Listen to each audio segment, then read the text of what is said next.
Good evening, coming to you from Jonesboro, Tennessee, the storytelling capital of the world, and broadcasting from this historic McKinney Center. It's Storytown, Jonesboro's original storytelling radio show. I'm Jules Corriere here with my co-host Katie Rosalowski, and we'll be your host tonight as we celebrate Tennessee's 225th birthday, right here in Tennessee's oldest town. And we're here tonight to look at our place in history. Predating the state itself, Jonesboro has really established its place in history. We could be here all week telling stories. We could, but we won't. Looking through all of the history and stories of our special place here in Northeast Tennessee, it was not easy choosing which stories would make this show. So many juicy stories, so little time. But at least there's comfort in knowing that the stories we couldn't fit in tonight's show, we can always pop them into future shows. I guess you're right. We are so happy to have the Heritage Alliance sponsoring this very special episode on our history. And we are thrilled to have special music guests, Virginia West, with us tonight. We'd also like to thank the Tennessee Arts Commission for their generous grant. And we are so grateful for all of the community support that we have received this year, which has allowed us to keep bringing stories to you on our live streams and our podcast channels. Thank you to the Wild Women of Jonesboro, to Gary and Sandy Degner, and to everybody who helped during our fund drive to help us hit our goal, even if it meant I had to hold a snake. Thank you again to Connie Deegan for that one. Well, Katie, I see that you're wearing your train engineer hat, ready to go on this adventure through Jonesboro's timeline, but the train came about 80 years after the founding of Jonesboro.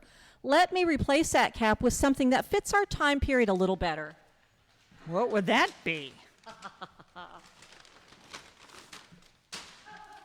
A powdered wig? Yep. It's very distinguishing looking, even though as a woman, you'd never be able to wear it in the first place we're visiting tonight.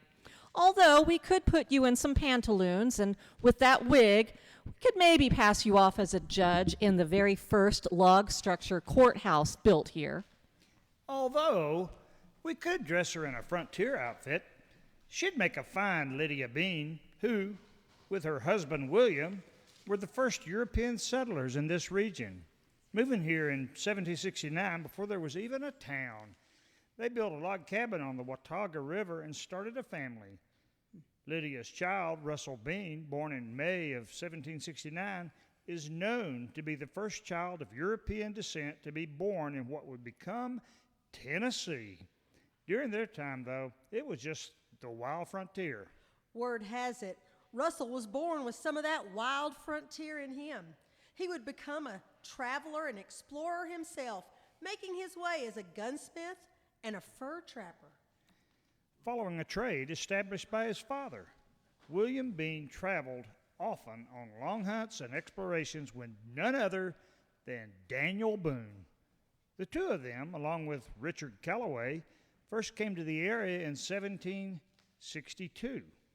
Bean and Boone returned, and once Bean was established with his family, he traveled with Boone again, across the Clinch Gap along the great Indian warpath and the German Creek tributary of the Holston. A little thing called the American Revolution got in the way of their plans for a time, and Bean served in the Revolutionary War. As one of the Over-Mountain men, he fought in the strategic Battle of Kings Mountain. After the war, he was awarded 3,000 acres on the land he and Boone liked so much along German Creek. Bean set up a 4-room cabin that served as an inn at those crossroads. The inn was frequented by fur traders, other long hunters, and settlers, and came to be known as Bean Station.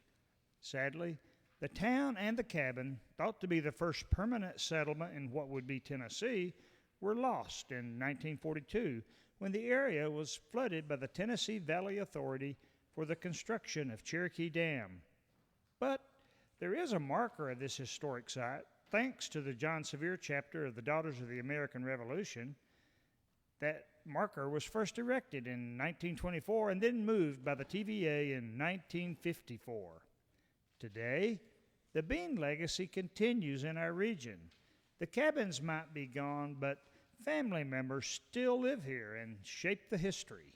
And we're closer to this past than you might realize. Now, Katie, let's take the coonskin cap off and put on the powdered wig. Court is in session. Jonesboro is the oldest town in Tennessee and was established 17 years before Tennessee was granted statehood. We've been around here a long time. Why, yes, the General Assembly of North Carolina established Jonesboro as the county seat of Washington County. It was named after North Carolina legislator Willie Jones, who supported North Carolina's westward expansion over the Appalachian Mountains. Even though he was never known to have stepped foot there. The first meeting to decide the location of the new courthouse was at the home of Charles Robertson, and it was decided that John Carter, Andrew Greer, William Cobb, Jacob Womack, George Russell, John Sevier, and James Stewart would lay out the plans and location for the new courthouse. 100 acres was purchased from David Hughes and laid out into lots for the town of Jonesboro. The lots were offered in lottery. The first courthouse was a log construction. Several courthouses would be constructed, deconstructed, and constructed again near the very same spot of that first courthouse. Jonesboro was chosen for its central location as westward expansion began. All those land deeds needed to be settled, and as settlers headed further and further west, it was impractical to have to go back to one of the bigger cities. Unlike the Bean Station settlement camp, Jonesboro was never intended to be a wild frontier town, but rather a sophisticated place, populated with lawyers, their families, and merchants to meet their needs. Strict building codes were implemented to assure that the town was built to reflect these tastes. Open log and beam construction had to be covered over within a certain amount of time. They wanted it fancy in these parts. Some things never change. Well, the buildings are still standing, many of them, and the attention to care and construction has a lot to do with it, which of course helps drive our tourism industry in town. You can go down one street and see buildings from the 1700s, 1800s, 1900s, and 2000s. You can't do that everywhere in Tennessee. You can't do that everywhere in the country. And it's all because of our place is the seat, with the courthouse creating that center of activity. Court dismissed. Thank goodness, this wig is itchy. Not so fast. Oh, drat. I still got a bone to pick here about this whole before Tennessee was a state thing, because there was a state here. Not this again. Well, there was. The lost state of Franklin, which stood in existence for many a year. But never formally recognized by the other states. Recognized by us, who lived here and founded it, this whole East Tennessee region was the state of Franklin, named after Benjamin Franklin. We had a governor and a government. John Sevier, The first governor of Tennessee. the first governor of the state of Franklin, first. He and the others in the community didn't feel like they were being represented fairly over in western North Carolina. So being the independent spirited people they were, and still are, I might add, they got together in Jonesboro in 1784 and formed this new state. Jonesboro served as the capital. Until Greenville stole it away from us. Franklin was the country's 14th state until 1788. In the Battle of the State of Franklin, North Carolina and those turncoats here reclaimed the land. After that, North Carolina didn't want the debt accrued during the Revolutionary War, and we were sort of left on our own again until the approved state of Tennessee was formed. John Sevier was the governor of that state too, and to my knowledge, he's the only governor who has served terms in 2 different states. One of them was never a state. It was for one brief shining moment. Quick, somebody move us into the next stage before she starts breaking out into a song. I will, especially since we have a couple of folks here who are all ready to break out into song. If you're just tuning in, you're listening to Storytown, Jonesboro's original storytelling radio hour on WETS 89.5 FM out of Johnson City, Tennessee.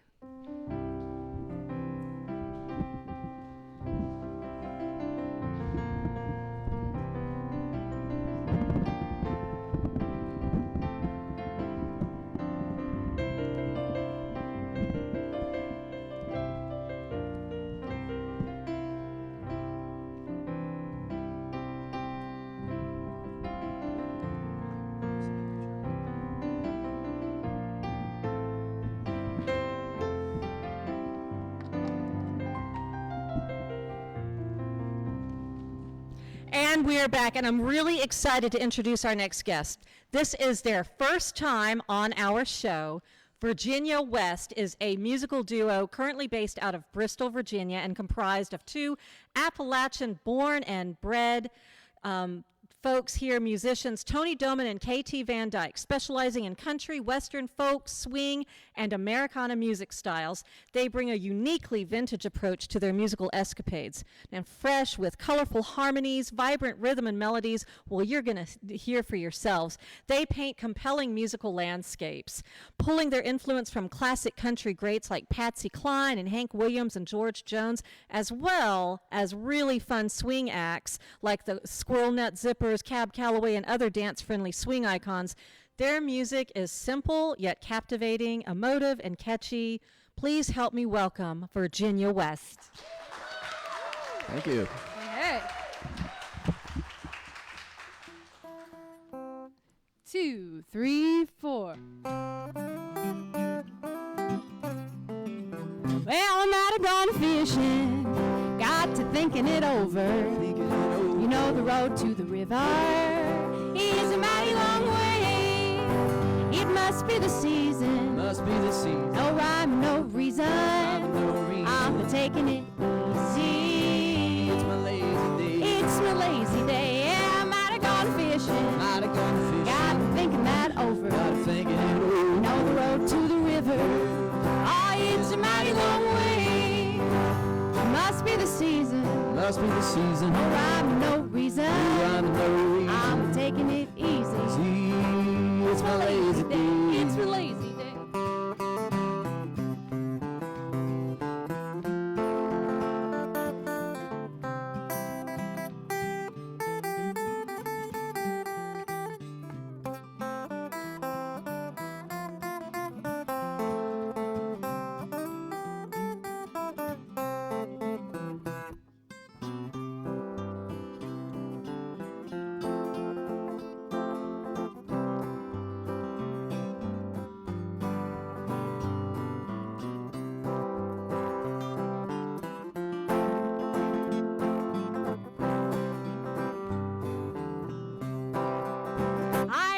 No question. Ain't asking no I questions. ain't giving advices. Ain't giving advice. I'm doing my day time. And I wanna play. Yeah, I wanna play. I don't wanna look stupid. Don't wanna look stupid. Not trying to meet Cupid. Not trying to be cute. I'm taking it easy. It's my lazy day.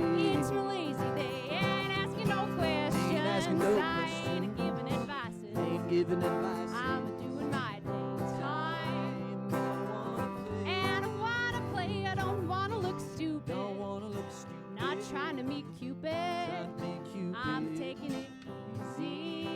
It's my lazy day. It's my lazy day. I'm taking it easy. It's my lazy day.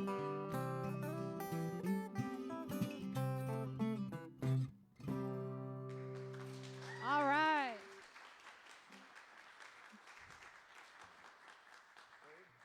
Thank you so much. That's a little Carter Family tune there. We love the Carter Family, big fans of their music, and it is so exciting to be here on the Storytown radio show today. Give a big welcome to my partner, Mr. KT Van Dyke over here. Thank you very much. Hello out there, Radio Land. And my name is Tony Doman, and we are Virginia West. And we're going to do you a little original now. We have a couple songs recorded over at Big Tone Records in Bristol, Virginia. Fantastic community record label there, and they were kind enough to let us record this last year before the pandemic. And I got to say, it sure feels nice to be able to play in front of some people here. Give yourself a round of applause. This is a fantastic show. So we're going to slow things down a little bit. This one's called Second Best.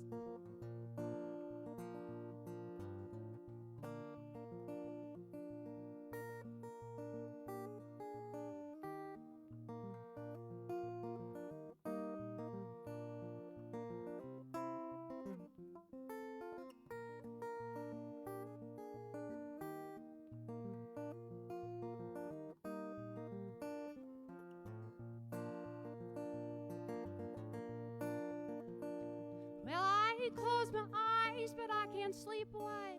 could have been right through my dreams. Restless night, restless mind, lost of time. Blue day, bright blue eyes staring back at me, but only in my dreams. And I'll wait for you. I'll wait for you. All alone. Second best, it ain't no fun when there's no bright sun here at home, on the road alone.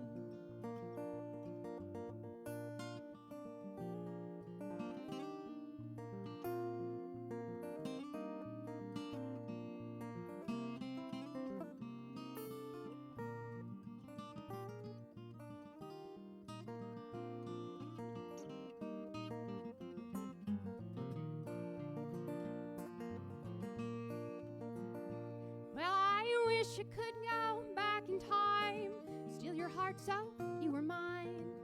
Everyone knows that silver's not gold. Ah, clearly I'm the better choice. So I'll hear my hopeless voice keep rolling on the road alone. And I'll wait for you. I'll wait for you. All alone. Second best, it ain't no fun when there's no bright sun here at home, on the road alone.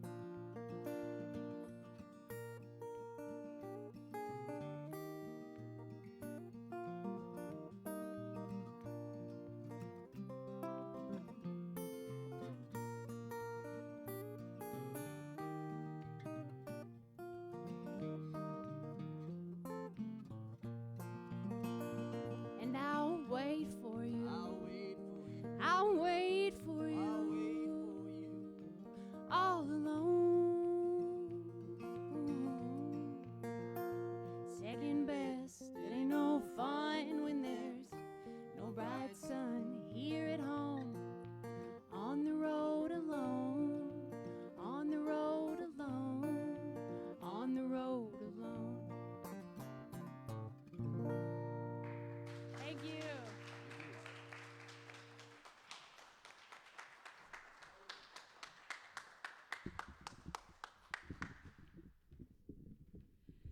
Thank you so much. Now they're going to be back a little later in the show. Don't you worry. And if you're going to want to hear more of them after that, like I know I'm going to want to, they're also going to be playing Jonesboro Days at Doc's front porch outside of the International Storytelling Center. So come out and see them there too. And they're going to be back a little bit later on in the show.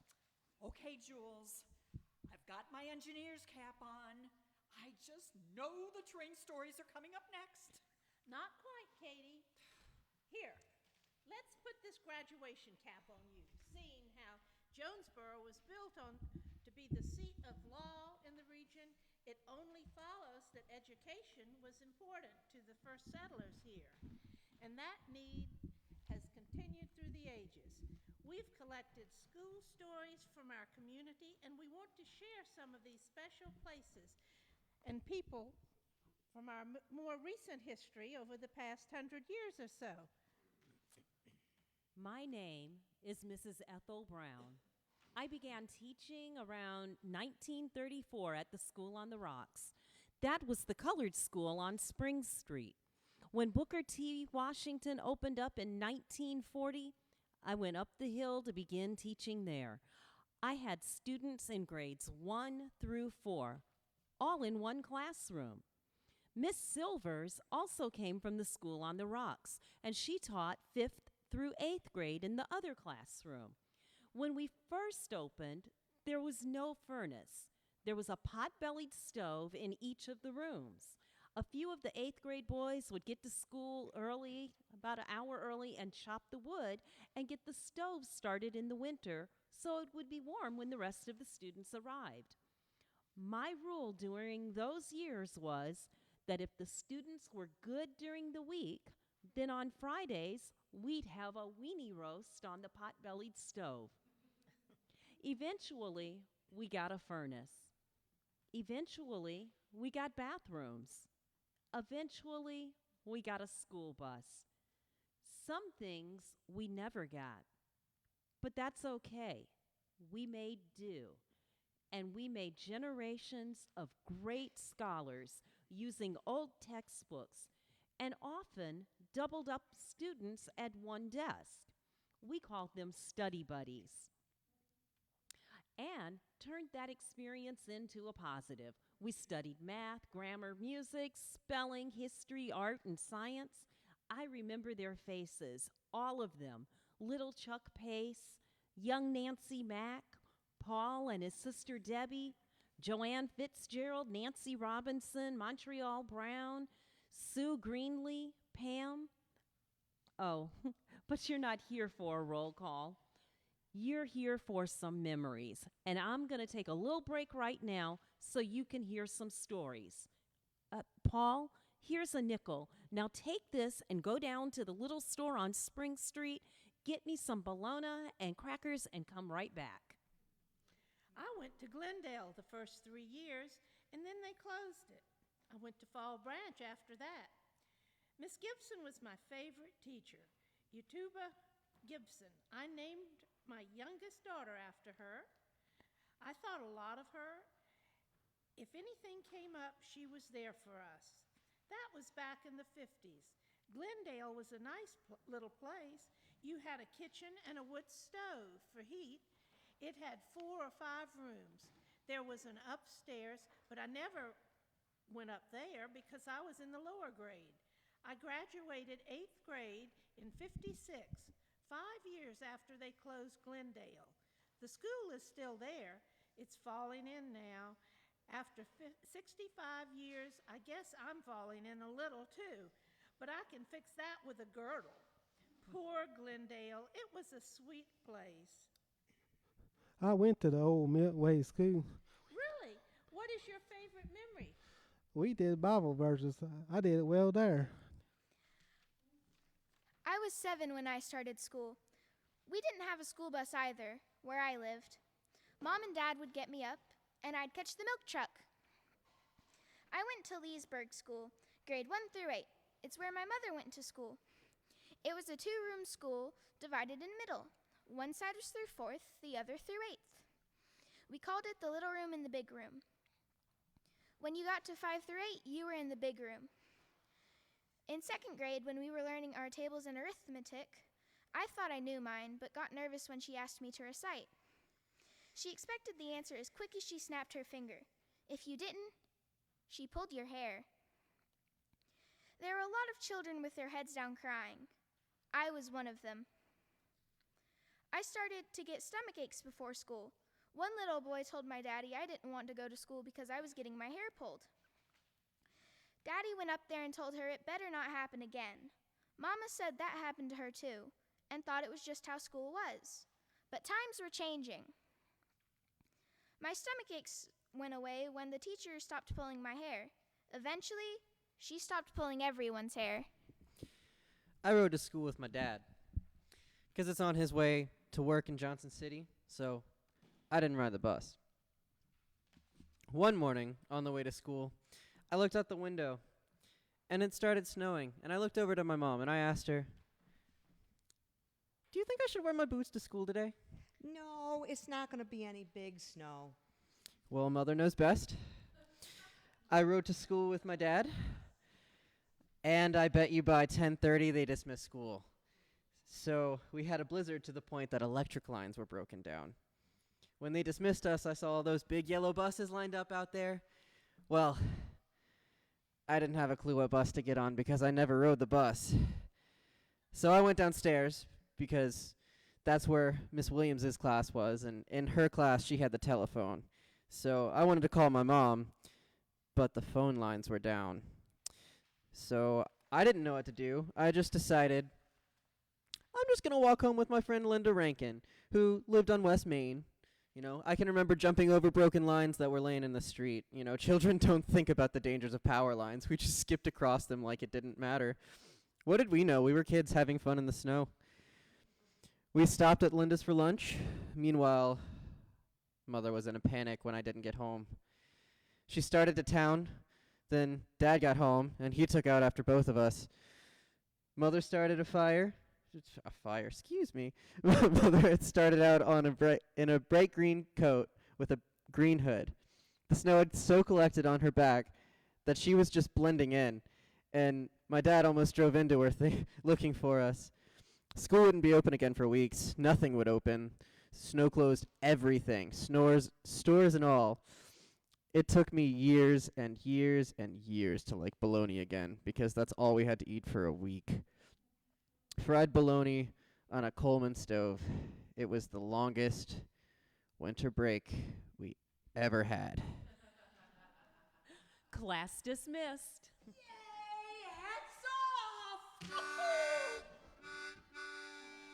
Yay! Finally! I get to tell you about the train coming. Ooh-wee! Come on, come on. Well, we all know the story of the great Doc Cunningham and the immortal 30 who brought the train to Jonesboro, saving us from ruin. Well, aren't you a grumpy little story-spoiling codger? All I'm saying is, can't we hear a new story without Doc Cunningham? Sorry, sitting here on the corner all week, I've heard the town tour and know all the usual stuff. Well, tell me something I might not already know. Well, it's good to know the tours are so educational, because it's important that you remember Doc Cunningham. A train story. Oh, I've got one. Okay, try me. The train depot. The original train depot. You mean that old Victorian one? Aha! I do have something old that's new. You remember the Victorian one? Well, it was rebuilt, but it was not built in the same place, which speaks to the diminishing importance of the rail system when it was rebuilt. Jonesboro's original depot was in the Parsons Table parking lot, directly behind the courthouse, just along Woodrow Avenue. It was a lovely ornate brick building, 3 stories in the middle, with beautiful wings on either side. Now, we have the building dimensions and a photo of the Washington Hotel behind the courthouse that shows the roof line of the depot. But so far, we still haven't recovered photos of the original. It was built for the railroad coming through town in the late 1850s. Courtesy of Dr. Cunningham. Thank you. Yes. Oh, and it was a fancy place. The first floor was supply storage for the trains. The second floor was passenger services. The third floor were the offices for the East Tennessee Southwest Virginia Railroad. Now, this railroad depot served a lot of people. There was at least 1 passenger train a day stopping in Jonesboro. The whole reason the Washington Hotel existed back there was for the dining traffic. There's even a story that Ulysses Grant came through and dined at the Washington Hotel. But of course, you don't have pictures of that either, do you? Well, sadly, no. And if there had been one on display, it was lost in the fire. Probably the 1883 fire. By that time, Johnson's Depot had put their water tower up.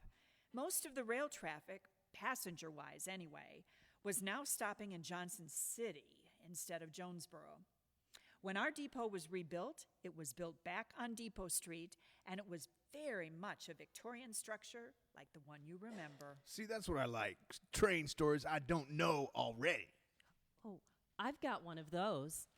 My grandfather would tell me, moving into the 20th century, when cars were also coming into play, but trains were still very important.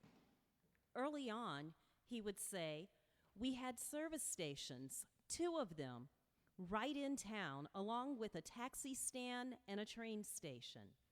His older brother had gotten on a train one time. He was riding the rails looking for work. 1929, his place in history, our family's place in history. It was a hard place in 1929 Jonesboro. He told us trains went through here all the time, the number 1, the number 4, and 41, 26, and 42. He knew each one of them, and they would meet 2 or 3 times a day. A lot of people would come and go, and they would wonder if someplace might have a promise of making a better future for them. His brother especially wondered that. He thought for sure there might be the promise of better and left on one of those trains in search of it. That's how he was killed in West Virginia in 1929. He was heading there to get a job with 6 or 7 others. The saying is, he rolled off the train car when he was sleeping one night and cut himself in pieces under the track. That's the saying to the folks outside the family circle. Inside the family circle, the saying is, he found worse than what he was trying to leave behind. They did discover what he was trying to leave behind also had a lot of good. My grandfather worked in town for Paul Marr, Fred Chase, and that bunch, white folks. They knew that my grandfather didn't have the money to bring my uncle home to bury him. As soon as they heard him, they said, "Rounder," they called him Rounder. "Rounder, hold on for a moment." They went around town collecting money, which was sparse in 1929, even for white folk. And they came back and they gave my grandfather enough money to bring my uncle from West Virginia back to Jonesboro for burial. That's what they done for us. And that was a good thing. And that was in 1929. Nearly 100 years ago. But the pain of that loss is still there. My uncle should have had grandchildren and great-grandchildren walking through town, telling the stories of our family and his successes. He should have lived past his early 20s, into his 70s, 80s, and 90s, like my grandfather. All of those should-haves. He should have had his own place in history. But 1929 was a hard time to have a place for someone like him, like us. We got lucky. We made a little place in history here, getting to work for the town, getting to grow up and live a long life, and help our neighbors, like we've been put on this earth to do, to help people in need. Here it is, nearly 100 years later. It's easier, but not easy. It's safer, but not safe. It's kinder, but not kind. I like to think that's the part my family helped with during the years, to make it more instead of less, because too much has already been lost. That's the part I got from my grandfather. After Mr. Marr and Mr. Chase helped get my uncle home, my grandfather said we had to start drawing our circles wider, not smaller. He told us that no matter what else happened in the wide world, remember we have people right in our community who need help like we did, or who we can help. The more people we touch, the more we find kindness. He said, maybe you're not going to be scared of someone you get to know. Maybe you're not going to hurt someone you know either. I think that's what he was thinking more than anything else. Get to know people. He told my father. He told me. Get to know people. And so I spent my life trying to do just that. Most times it was a joy. I told my family the same thing and added to what my father asked of me. I told them, get to know people and be kind to each other. I hope somebody who remembers me will remember that too. Alfred Greenlee, I remember you. We all remember you. We do. And I like to sit on your bench that's right on Main Street with your saying, be kind to each other. If you're just tuning in, you are listening to Storytown, Jonesboro's original storytelling radio show on WETS 89.5 FM out of Johnson City, Tennessee.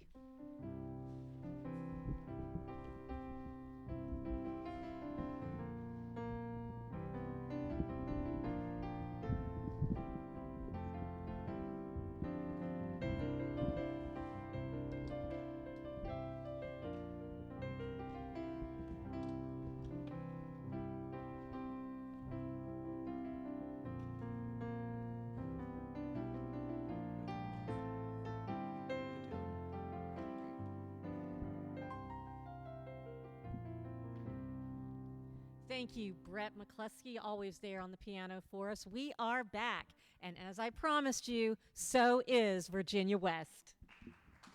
Thank you.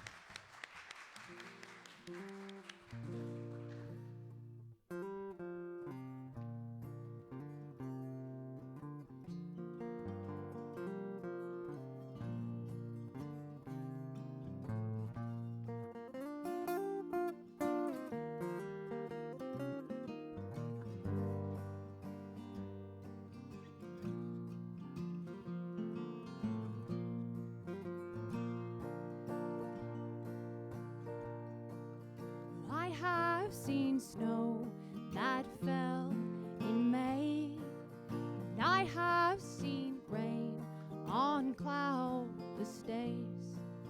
Some things are always bound to change. No, there ain't no ash will burn, 'cause love is a precious thing, I'm told. It burns just like West Virginia coal. But when that fire burns out, it's cold. There ain't no ash will burn.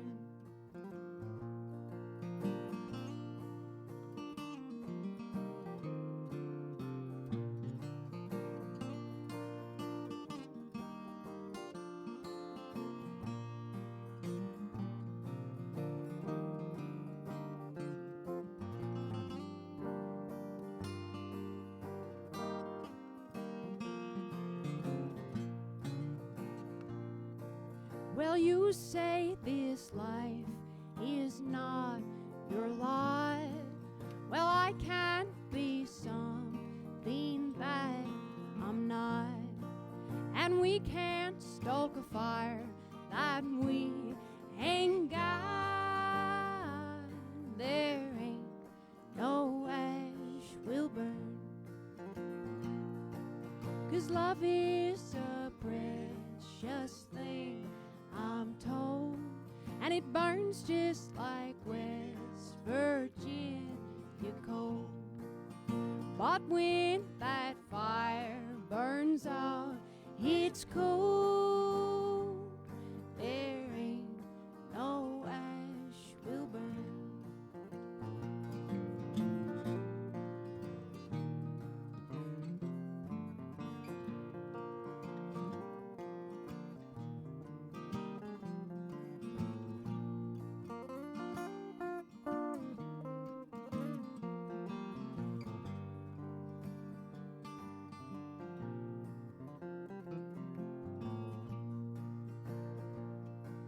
Well, in every life there comes a time when there are no more tears to cry,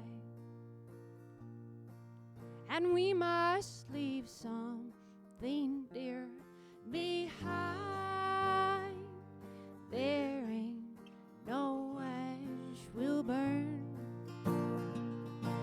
'cause love is a precious thing, I'm told, and it burns just like West Virginia coal. But when that fire burns out, it's cool. There ain't no ash will burn, and there is one lesson I have learned. There ain't no ash will burn. Thank you so much. Well, thank you, folks. So we got one more for you we're going to leave you with, and we're going to leave you with something that everybody can relate to, hopefully, a song about home. As Tony said, we're both from middle of nowhere, sort of. I come from a little place called Whitewood, Virginia, which is tucked back in the coal fields of Buchanan County. All right, we got somebody that's familiar with it. I grew up in a little place called Maxwell Bottom Road, and it's a holler, not a hollow, for specificity here. But I come from about 3 generations deep. Growing up in that same holler, it's called Maxwell Bottom. Because my family's, on my mom's side, is named Maxwell. But is also named Cherokee Bottom. However, growing up, we'd always just refer to it as simply the bottom. So, this little song came about when I was heading to the bottom.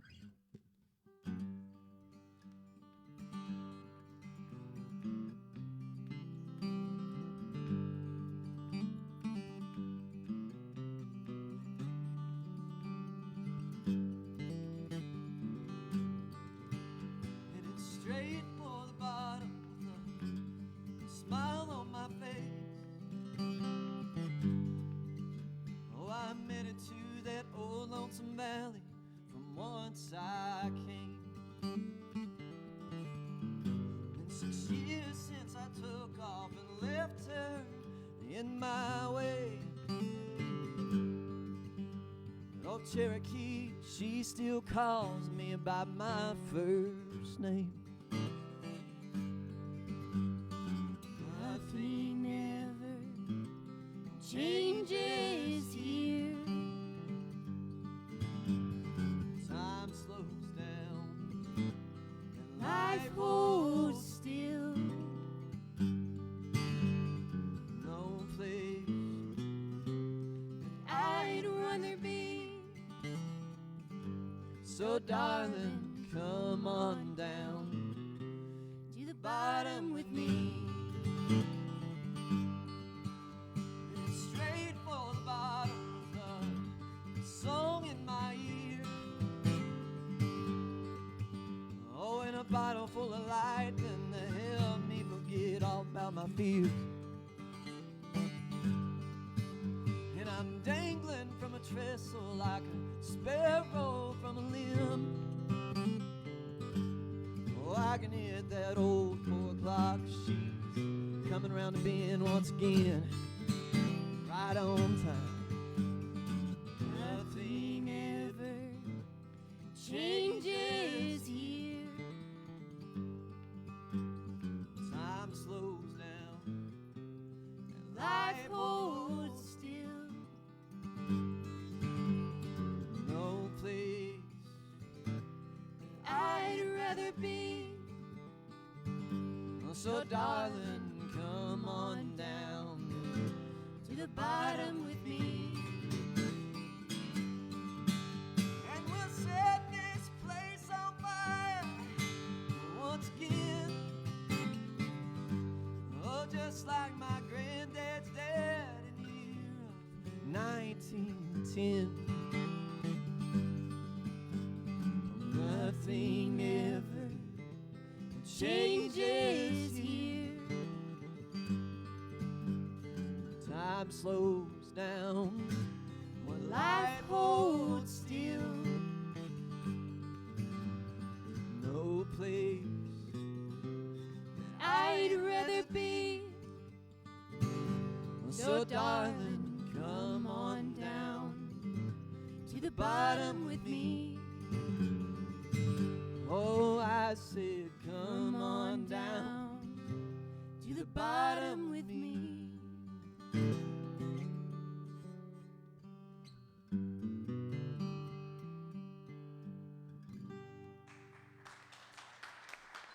Thank you so much. Y'all, KT, y'all don't go away so quick. We love you, and we want to know where we can catch y'all next. I know the folks out there are going to want to catch you. So where are some places that you're going to be playing that we can see you next? So right off, we will be at Jonesboro Days on the 3rd, and if I'm correct, we'll be playing at 12 o'clock. 12:30. So come on down and catch us out. We know 12 y'all are o'clock. local, y'all listeners, and people in the crowd that we can see, the cast members. But if you're not local, come on down. It's going to be a good time. It'll That's be Doc's, well worth the Doc's factor. front porch. That's going to be in front of the Storytelling Center, right? Yes. And we've got Doc's wife with us in the cast. All So right. little fame right there. So that's coming up this weekend. And where can we catch you next? And where can we get this music that you recorded in Bristol? So we are After that, well, we are booking shows right now for the There you summer, go. but we'll also be at Rhythm and Roots out in Bristol in September, the third weekend. So we're excited to be All on the right. lineup. Yeah, So we're come check pumped us about out. that. We're so excited to actually be having that festival this year too, after a long hiatus. So you can catch us at Rhythm and Roots, and we're also on Bandcamp, Virginia West Music, and our Virginia West Music on Facebook. So that's where you can see all what we're doing. All right, so you've heard. Now you know where to see them. Now you know where to catch them, and now you know where to listen to them. So we will be listening to y'all. Thank you so much. Well, I think I've just about run out of hats to wear for this show. Oh, think again, my friend. It's time to put on your party hat. Party hat? Oh, I always have one of those handy. It's a good thing because we are going to go to a party. Actually, a lot of them. We're celebrating our place in history, after all. And up next is Anja Fellers-Mason from the Heritage Alliance to take us on some historic parties in a segment we like to call Ask the Historian. Jonesboro knows how to throw a party. Woohoo! A party! Oh, yeah. Jonesboro doesn't hold back. We're talking parades, Yay! barbecues, Whoa, ribs! yeah, baseball games, Those are fun. oratory contests filled with speeches, debates, Wait, historical reenactments. hold on. Has anyone in Jonesboro ever been to a party before? What? Your parties don't include speech contests? No. You don't know what you're missing. Now, the 1912 Jonesboro and Washington County homecoming celebration was not a simple small town affair. Over 110 representatives sat on the homecoming committee, which included local businessmen and nationally known politicians. 110 people? Imagine that Zoom call. Imagine getting anything done. But they managed. Daily newspapers across the country carried stories inviting the sons and daughters of Upper East Tennessee to return for the week-long celebration. The Southern Railway offered reduced price fares for travelers returning for the festivities. Merchants sponsored entertainment and ran homecoming sales. Between August 12th and August 17th, attendees celebrated Tennessee's history with visits to sites throughout the region, including David Crockett's birthplace, the Andrew Johnson home in Greene County, and Sycamore Shoals. Baseball games, tennis tournaments, concerts, and parties were held throughout the week. But the greatest festivities occurred on Washington County Day on Thursday, August 15th. And what was celebrated on that day? The new Washington County Courthouse. Well, technically it was still a giant hole in the ground, but we were ready to place the cornerstones for that building. Washington County Day began with 2 cornerstone ceremonies dedicating the new construction. In the weeks leading up to homecoming, residents were invited to bring mementos to be placed inside the cornerstone. At the request of the public representatives, the local Freemasons conducted a Masonic ritual in which the cornerstones of the new public building were symbolically set, plumbed, and squared, and a chaplain appealed to the grand architect for blessings on that building. The Masonic ritual was followed by the laying of a second cornerstone by the citizens of the county.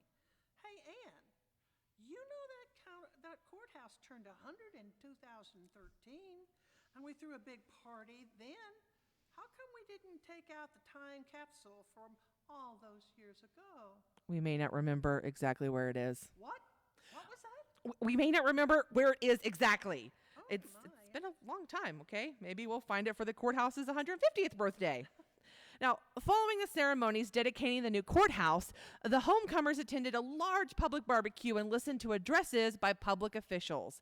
Washington County Day ended with a recital by Edward Brigham, a popular speaker and entertainer whose program included songs and dramatic readings. Wait, not the Edward Brigham? Everyone involved agreed that homecoming was a success. Former residents from Alabama, Georgia, Oklahoma, Florida, and West Virginia returned to Washington County for the event. The Jonesboro business owners who sponsored homecoming reported brisk profits all week. Now, residents wrote to the Herald and Tribune asking if homecoming would become an annual event. Did it? Well, not exactly. But Jonesboro rolled out the red carpet again on July 4th, 1930 for its sesquicentennial celebration. There was a parade and concerts, speeches, and the unveiling of a drinking fountain monument to Major Jesse Walton that still stands on Courthouse Square. Major Walton played an integral role in settling of Jonesboro. The parade that day included 150 floats. 150 floats? Yep. There was also an original song written especially for the occasion by Miss Will Allen Dromgoole, literary editor of the Nashville Banner. The Walton referred to in the song is none other than Major Jesse Walton, who was Dromgoole's distant relative. The song was written to the tune of Tramp, Tramp, Tramp, The Boys Are Marching, also known as The Prisoner's Hope, written by George F. Root in 1864. Here now is a cutting from the March of the Years.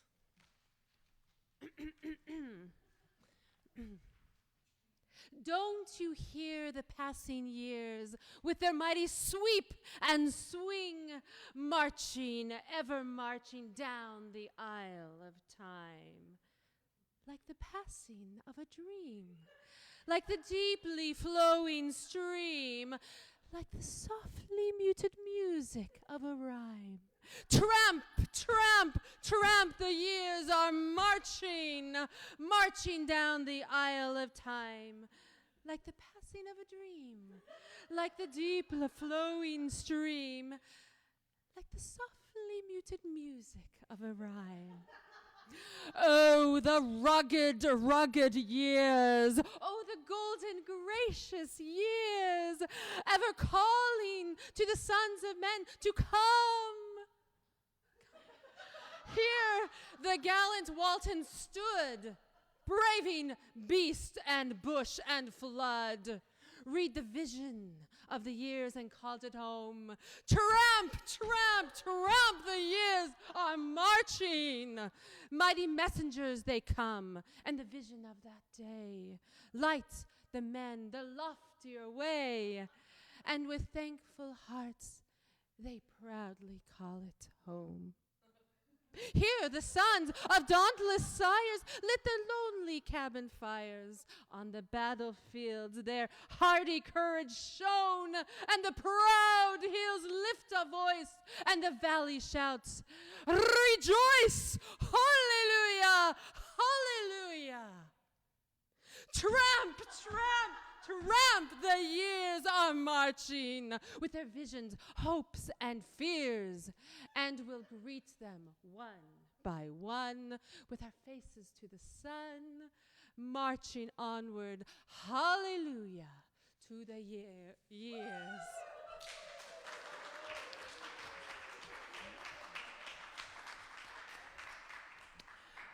That would have made Edward Brigham proud. Hold up. I've done the math, and Jonesboro was 150 years old in 1929, not 1930. You are correct, but they couldn't do the party in 1929. Why not? Well, because they were installing new water lines and Main Street was all torn up. Man, sometimes the past isn't even the past. No, it's not. And this year we're celebrating the 50th anniversary of Jonesboro Days, even though last year was technically the date. But it wasn't safe to gather last year, so the party had to wait. But it's nothing Jonesboro hasn't done before. And it's amazing, the number of festivals that are celebrated today throughout the area, from the Corazon Latino Festival to the Apple Festival, the Rhododendron Festival, the Emoja Festival, Tri-Cities Pride, our very own Storytelling Festival, and so many more. There are so many ways you can celebrate your community and your place in Northeast Tennessee. Well, what does home mean to you? The answer is wide open. And as we've learned tonight, your celebration can include a barbecue and even a speech or two. Thank you, Anne. It is so good to know that throwing a good party has always had a place in Jonesboro's history. And do you know what also has a place in our history? Hats? Oh, Katie, I so want to say no to you, but the answer is actually yes. It's not the answer I was going for, so let's just hold on 1 second on that. But to answer you, yes, Jonesboro has had fine goods, including haberdashers, since its earliest days. Courthouse and lawyers, remember? We were the fancy ones. Exactly. David Dedrick's store had hats and pantaloons and spectacles, so yes. But now I was going for something else. Something Jonesboro has always had, but is especially known for. I know, stories. Yes, Sadie, leave it to the children to know the important answers. We know ourselves and our history and our place in our history from our stories. Yes, we are the home of the Storytelling Festival, the Jonesboro Storytelling Guild, all the Storytown programs like our annual play, radio show, podcasts, story collectors, our story brigade, our young filmmakers, and we also have ourselves. We are, each one of us, you, me, our community, our cast members, we each hold a place in Jonesboro's story. So tonight, we thought it might be interesting for each of us to share a little bit of our own place in Jonesboro's history and what living in Jonesboro means for us. I hope you enjoy. Living in Jonesboro is participating in the annual bocce tournament held by the Countermines to benefit the Jonesboro Public Library, and you don't even have to be any good, and you might even win. It's so much fun. And being in Jonesboro, surrounded by the beautiful Appalachians of the southern Appalachian Mountains, surrounded by all the little communities that give life to Jonesboro, like Flag Pond, where I live. Jonesboro has given me the opportunity to get involved in something that I've always been interested in, storytelling. I'm originally from Michigan and lived there most of my life, and I was in finance my whole life. Until I got to Jonesboro, I never realized all the artistic opportunities there was. I think that Jonesboro and its surrounding area has more artists of all kind than any place I've ever been, and I've been in all 50 states. Living in Jonesboro is caring for history and keeping an eye on my babies, which are actually 200-year-old buildings. Most importantly, it's shining a light on the voices from the past that have been hidden, like Nancy, who was a woman enslaved by Elihu Embry, and making sure her story is known as well as his. Jonesboro for me is always looking forward 365 days a year until the time where I can finally get a blue snow cone and dye my lips blue. Jonesboro to me is a blessing beyond measure. It's a small town community with a big, caring heart. And one of my favorite community things is Jonesboro Repertory Theater.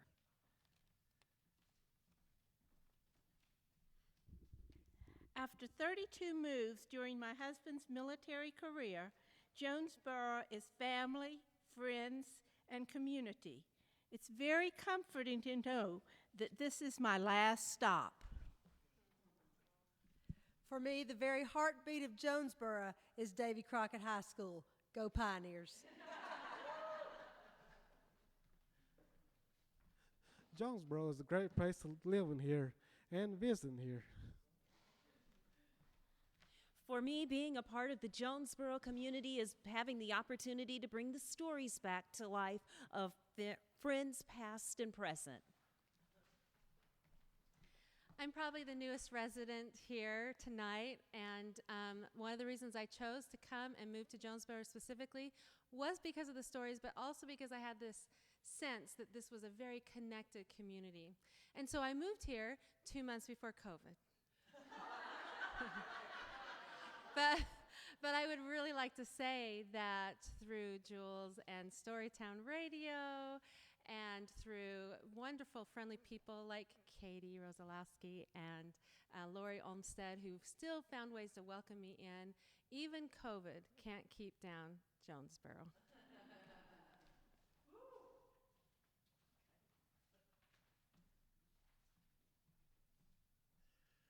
Jonesboro is definitely the home of my dreams. There's so much creativity here, so much so many ways to be expressive and perform and learn.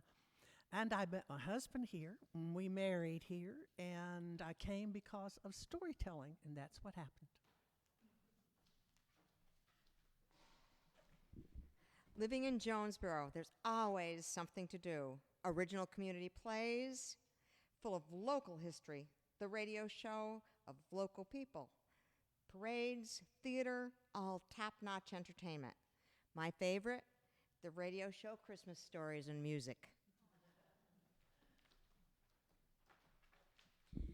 To me, Jonesboro is just this amazing historical place where there's so much to do, and it makes me proud to say that this is the place I know I'm going to be probably my entire life. And the radio show, it's something you can always look forward to every month, and it just brings people together and helps people with their social stuff, especially after COVID. I told you, leave it to the children to say what's really, really important. Thank you, Sadie, for that. Thank you for tuning in tonight to hear stories from our place in history and to learn a little bit of our own. We'd love for you to drop us some of your own stories. I really mean that. Drop it in the chat bar. Give us a call and sign up to be interviewed by one of our Story Brigade story collectors. We really want to hear your story because that's how these shows are made and that's how our plays are made. And really, that's how community is made. We'd like to thank our sponsors tonight for letting us be a part of Jonesboro's history: the Tennessee Arts Commission, the Wild Women of Jonesboro, and Gary and Sandy Degner. And I especially want to say hi to Dennis Rosalowski, who's always a big supporter of us.